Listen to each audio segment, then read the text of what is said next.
प्रदोष के दिन सोमवार और महीने की शिवरात्रि तीनों का समागम, तीन संजोग, सोमवार, प्रदोष, महीने की मासिक शिवरात्रि, तीनों का संजोग बन गया। एक निवेदन सभी श्रोता बहन भाइयों से, कथा आस्था चैनल पर जो सुन रहे हैं, फेसबुक यूट्यूब पर जो सुन रहे हैं और पंडाल में बैठकर जो सुन रहे हैं, जिस दिन दिल से हारो ना,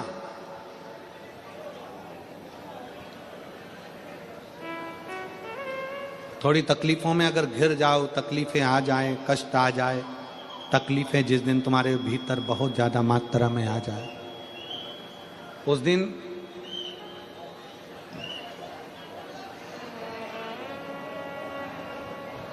तीन बेलपत्र, एक बेलपत्र में पीला चंदन, बीच वाली पत्ती का। जिस दिन तुम्हें लगे कि मैं बहुत दुखी चल रही हूं और मेरा काम हो ही नहीं रहा, बहुत तकलीफ की जिंदगी चल रही है, कोई हाथ पकड़ने वाला नहीं है, कोई संभालने वाला नहीं है और बहुत तकलीफ हो रही, बहुत तकलीफ। उस समय पर एक बेलपत्री के बीच वाली पत्ती पर पीला चंदन, दूसरी पत्ती पर लाल चंदन और तीसरी पत्ती पर 11 चावल गीले, पानी में उसको थोड़ा सा भिगो लें या धो लें, 11 चावल गीले शिव जी की उस पत्ती पर रखें। सबसे पहला पीला चंदन का बेलपत्र, दूसरे नंबर पर लाल चंदन का बेलपत्र, तीसरे नंबर पर जो 11 चावल आपने धोकर रखे हैं वो हाथ की हथेली में रखना है और हाथ की हथेली में रखकर अपनी कामना कर कर भगवान शंकर से विनय कर कर पंचाक्षर मंत्र नमः शिवाय या षडाक्षर मंत्र ओम नमः शिवाय या श्री शिवाय नमस्तुभ्यम बोलकर उस बेलपत्र पर सीधे हाथ में रखकर उल्टे हाथ का स्पर्श कर कर बाबा से अपने मन के भाव कहकर शंकर के शिवलिंग पर उसे समर्पित कर दीजिए। एक ही लोटा जल, जहां से जल बहता है अशोक सुंदरी वाली जगह, एक ही लोटा जल, जहां से जल बहता है उस जल बहने वाली जगह पर 3 बार उस जल को अपनी कामना कर कर श्री शिवाय नमस्तुभ्यम या पंचाक्षर मंत्र या षडाक्षर मंत्र बोलकर 3 बार उस स्थान पर गिरा दीजिए। गिराने के बाद में बाबा से विनय कर कर अक्षत वाली जो बेलपत्र है, एक बेलपत्र और एक अक्षत उसमें से अपने लिए लेकर आ जाओ। उसको 2 महीना 3 महीना अपने घर में रखिए। जितना भी दुख है धीरे धीरे बाबा समाप्त कर कर खुशियां घर में लेकर आता ही है। दुख समाप्त होगा, खुशियां घर में आएगी जरूर। ये आज जो शंकर के शिवलिंग की आराधना करेगा, पूजन करेगा, उसके घर में 2 देवियां सदा सदा विराजमान रहेंगी। पहली सरस्वती, दूसरे नंबर पर लक्ष्मी उनके घर में सदा विराजमान। सरस्वती और लक्ष्मी।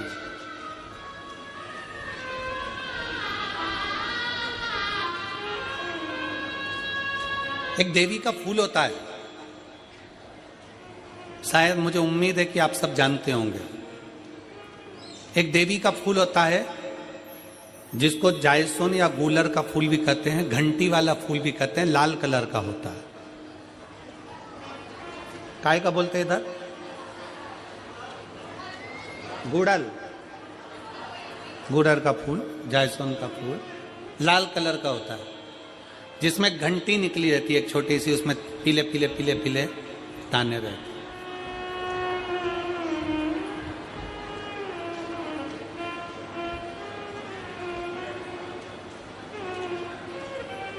अगर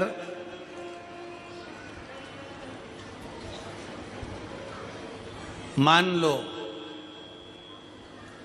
कोई बेटा बेटी कोई लड़का लड़कियां, कोई बेटा बेटी, नवयुवक बच्चे या बहुएं या कोई अन्य व्यक्ति भी कोई कार्य चालू कर रहा है। मान लो कोई कार्य आप चालू कर रहे हैं, एजुकेशन के लिए बढ़ रहे हैं, या आपने कोई लक्ष्य बनाया है कि मुझे इस कंपटीशन एग्जाम में बैठना है, इस कंपटीशन एग्जाम में बैठना और मेरा इसमें पास होना जरूरी है, और मैं जो चीज पढ़ती हूं ना मैं भूल जाती हूं, मैं अध्ययन करता हूं और भूल जाता हूं। कई माताएं भी ऐसी हैं 40, 45, 50 साल, 60 साल की हो गई, 60, 70 साल की हो रही हैं, कई बार कह देती हैं मेरी याददाश्त ठीक नहीं है, मैं कोई सामान रखती हूँ भूल जाती हूँ, मेरी याददाश्त में नहीं रहती। कोई भाई लोग कह देते हैं मेरी याददाश्त में नहीं रहता, भूल जाता हूँ। कोई कहकर गया मुझसे बात कर लेना और मैं भूल गया कि मेरे को उससे बात करना था। कई बार मुझे मनी मंजिल तक पहुंचना है। तो शिव महापुराण की कथा कहती है आप अपने परिश्रम को 4 गुना बढ़ाओ, मेहनत 4 गुना करो, पढ़ाई 4 गुना करो, अध्ययन 4 गुना करो, दिन रात एक कर दो। और साथ में जो अशोक सुंदरी की जगह है, ये शिवलिंग समझ लेना जरा, ये जलाधारी पार्वती जी का हस्त कमल, ये शिवलिंग, ये जलाधारी, और यहां से जल बहता है। राइट में गणेश जी, लेफ्ट में कार्तिकेय जी, और बीच में जम के बोलो जरा अशोक सुंदरी। ये बीच की जगह जो घंटी वाला फूल होता है, जिसको आप लोग जायसन बोलें कि आपके क्षेत्र में गुलर बोलें, देवी जी को चढ़ता है। देवी जी का अति प्रिय पुष्प है, माता रानी का वो लाल पुष्प अति प्रिय। उसी पुष्प को ये बेलपत्र की जो डंडी होती है, बेलपत्र की जो डंडी का भाग होता है, उस घंटी का भाग उसी डंडी की ओर होना चाहिए। जैसे फूल की जो अंदर की घंटी जो निकली हुई है, उसका भाग ऐसा डंडी की ओर होना चाहिए। मतलब आपको बेलपत्री पर ये फूल को इस तरह से रखना पड़ेगा, मतलब उसका जो घंटी का भाग है।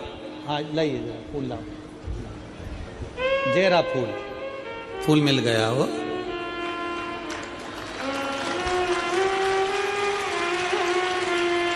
फूल मिल गया। भारत में फूल जल्दी मिल भी जाता है, मिल गया। अब ये फूल और इस फूल की जो घंटी का भाग है वो इस डंडी की ओर हो, मारे डंडी के साइड। अपनी कामना कर कर, अपना नाम और गोत्र का स्मरण कर कर, शिव जी से अपने मन का भाव बोलकर इस फूल को और इस बेलपत्र को 12 महीने शिवरात्रि पड़ती है। किसी भी शिवरात्रि पर अशोक सुंदरी वाली जगह पर, शंकर के शिवलिंग की ओर जो अशोक सुंदरी की जगह है, वहां पर डंडी और घंटी का मुख शिवलिंग की ओर होते हुए उस बेलपत्र को समर्पित करो। कब करना है? पहले 1 लोटा जल समर्पित कर कर, फिर ये बेलपत्र अपनी कामना कर कर, बाबा से विनय कर कर, बाबा मेरा ये कंपटीशन एग्जाम है, मैं पढ़ूंगी, 4 गुना मेहनत करो, अध्ययन करो, अच्छी पढ़ाई करो, दिल से पढ़ो, रात दिन एक कर दो, और 1 घंटी का पुष्प, 1 बेलपत्र, जब तक तुम्हारा एग्जाम ना आए, 4 महीना, 5 महीना, 3 महीना, प्रत्येक शिवरात्रि, हर महीने शिवरात्रि आती है, प्रत्येक शिवरात्रि पर समर्पित करो। आप अपने लक्ष्य तक पहुंचोगे ही, कोई रोक नहीं सकता। आप अपने लक्ष्य तक, अपनी मंजिल तक पहुंचे ही जाओगे। बोल बम का नारा है। बेटा बेटियों का विवाह नहीं होता, उन बेटा बेटियों के लिए मान लो अगर कोई ग्रह ऐसे हो गए कि भाई संबंध टूट गया, और संबंध टूटने के बाद तलाक हो गया, होने के बाद दूसरा विवाह ही नहीं हो रहा, संबंध टूटने के बाद मंगल विवाह दूसरा हो ही नहीं रहा, तो प्रयास करिएगा। माँ जगतजननी जगदम्बा का हाथ इस तरह से रहता है, आपने दर्शन करे होंगे पार्वती मैया के शिव मंदिर में, तो पार्वती जी का हस्त कमल शंकर जी की साक्षी में हमेशा बंधा हुआ रहता है।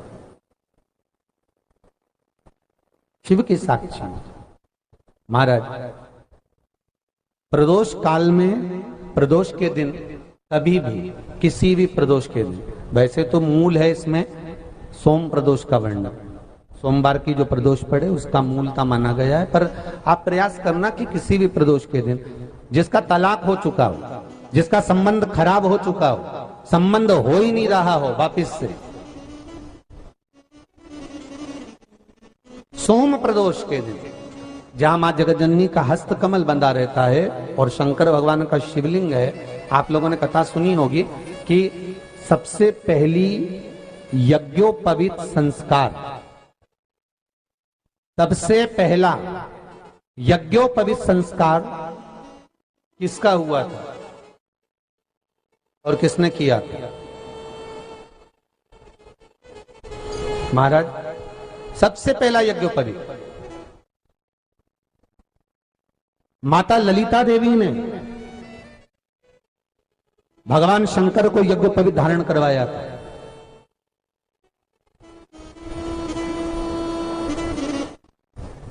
मां ललिता देवी ने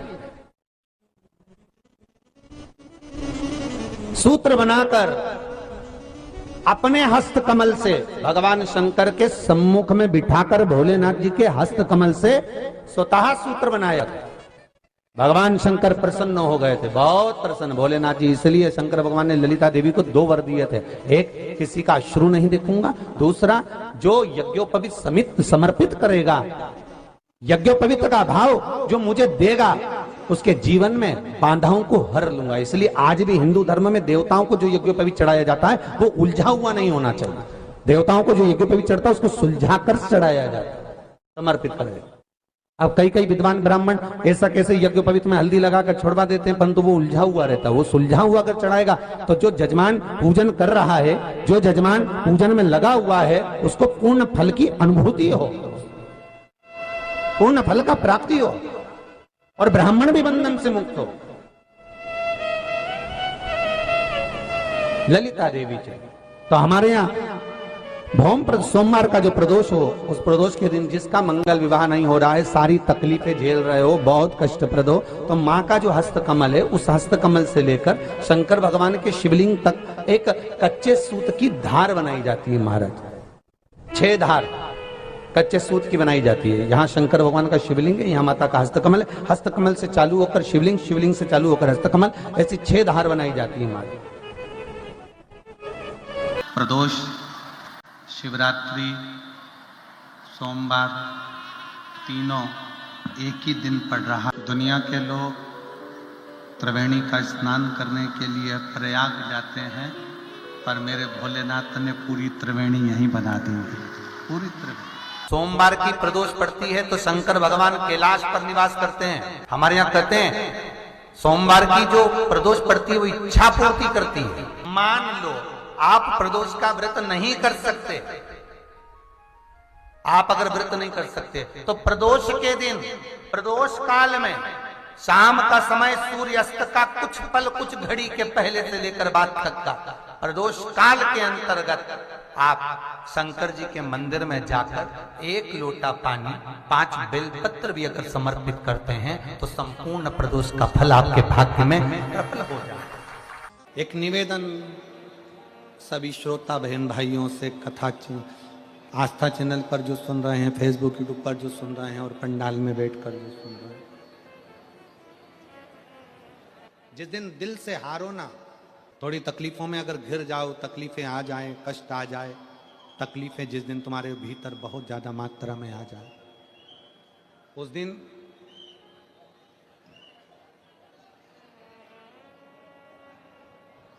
तीन बेलपत्र, एक बेलपत्र में पीला चंदन, बीच वाली पत्ती। जिस दिन तुम्हें लगे कि मैं बहुत दुखी चल रही हूं और मेरा काम हो ही नहीं रहा, बहुत तकलीफ की जिंदगी चल रही है, कोई हाथ पकड़ने वाला नहीं है, कोई संभालने वाला नहीं है और बहुत तकलीफ हो रही, बहुत तकलीफ। उस समय पर एक बेलपत्री के बीच वाली पत्ती पर पीला चंदन, दूसरी पत्ती पर लाल चंदन और तीसरी पत्ती पर 11 चावल गीले, पानी में उसको थोड़ा सा भिगो लें या धो लें। 11 चावल गीले शिव जी की उस पत्ती पर रखें। सबसे पहला पीला चंदन का बेलपत्र, दूसरे नंबर पर लाल चंदन का बेलपत्र, तीसरे नंबर पर जो 11 चावल आपने धोकर रखे हैं वो हाथ की हथेली में रखना है और हाथ की हथेली में रखकर अपनी कामना कर कर भगवान शंकर से विनय कर कर पंचाक्षर मंत्र नमः शिवाय या षडाक्षर मंत्र ओम नमः शिवाय या श्री शिवाय नमस्तुभ्यम बोलकर उस बेलपत्र पर सीधे हाथ में रखकर उल्टे हाथ का स्पर्श कर कर बाबा से अपने मन के भाव कहकर शंकर के शिवलिंग पर उसे समर्पित कर दीजिए।